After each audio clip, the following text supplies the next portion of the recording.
Ospreys, welcome back to another episode of Amber's Marvel Musings. My name is Amber Landreneau, and today we will be talking about two popular Avengers who are making the news and the start of the new phase of the MCU.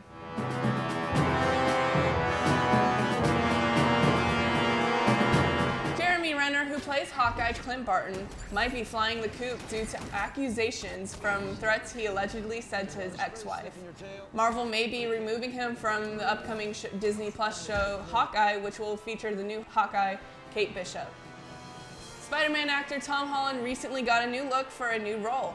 He shaved his head for the lead role in Cherry, an upcoming film to be directed by Anthony and Joe Russo, and is a crime drama and is based on a novel of the same name by Nico Walker. It's about an army medic who is suffering from PTSD, becomes a serial bank robber after an addiction to drugs that puts him in debt. Cherry is expected to be released in January of 2020. Personally, for me, his new hairstyle doesn't really affect me. His hair will grow back in time for Spider-Man 3, so we'll see what happens. Phase 3 has come to an end, and a new phase for Phase 4 is gaining momentum. Black Widow is to start off this new phase, and we have now found a villain that will be making his debut. Taskmaster is a mercenary and teacher who has the ability to copy any physical movements, sort of like a photographic reflex. However, in the comics, this comes with the cost of his own memories. Hopefully with this new Black Widow movie, we'll see more of the lethal training from the Red Room, where she was raised and trained, and we have seen some scenes from this of what the Red Room looks like from Agent Carter and Avengers Age of Ultron. From Scarlet Witch, Wanda Maximoff, who got into the minds of some of the Avengers to show them their worst fears to distract them. This is expected to show Natasha Romanoff's origin story, and hopefully we'll get to see what finally happened in Budapest between her and Hawkeye. You and I remember Budapest very differently.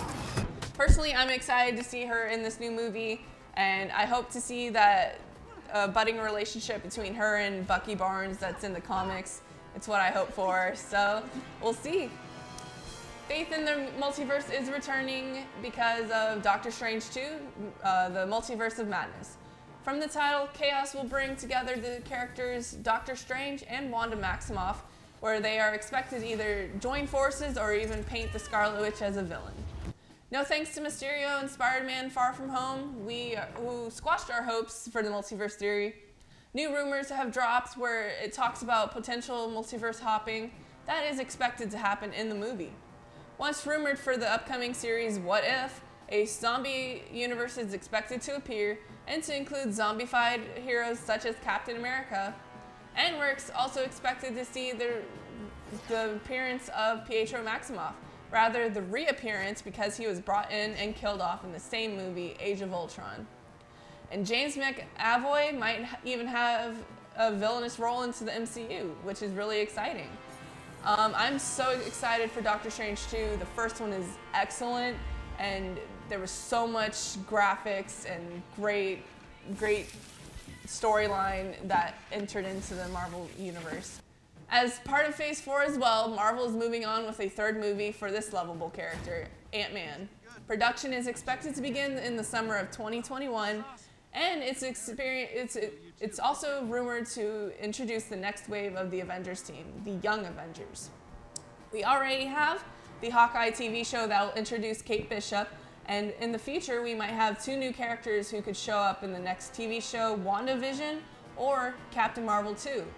Scott Lang's daughter is also to become the hero Stature, who's in the comics. For Ant-Man, I know a lot of people were iffy when it first came out, but I think that that gives us such a comedic relief, especially after what we had in Infinity War, and to see Ant-Man 2. That was really funny to have our spirits lifted up and also destroyed because of the end credit scene, which we're not going to talk about. Moving on for news for Black Panther 2, we finally have a title, The Lost Kingdom, but it's still a work in progress. This movie is still in the very early stages of pre-production, and possible villains are still being considered for the movie. For our web slinger news, the director of the movie Venom has confirmed that we will be getting a Spider-Man and Venom crossover. Does this mean this will happen in Spider-Man 3? Or will we be getting our Sinister Six villain group? But we do know Zendaya will be returning as MJ in Spider-Man 3, and it's rumored to have another major Avenger, whether it be Captain Marvel or Sam Wilson, who's now the new Captain America. Speaking of Captain America, our new production for the new Disney Plus show, The Winter Soldier and the Falcon production has begun. The possible villains might be Zemo returning, who we saw in Captain America's Civil War. It will be interesting to see what happened to him after the events of that movie. And how is the friendship between Bucky Barnes and Sam Wilson? I guess we'll find out. You couldn't have done that earlier? I hate you. I know that Captain America passed on the role to the Falcon. I was really upset because my man Bucky didn't have it. But he's just not ready for it yet, but we'll hopefully see him have redemption in the TV shows. Well, Ospreys, there's a lot to look forward to as more news for the MCU unfolds. Will we be seeing more new heroes such as Beta Ray Bill, Captain Britain, or Nova? Will Deadpool finally come crashing into the MCU? Only time will tell. Be sure to check out past episodes of Amber Marvel Musings and other marvelous shows on YouTube at Spinnaker TV. My name is Amber Landernoe, and we'll see you next time, Ospreys.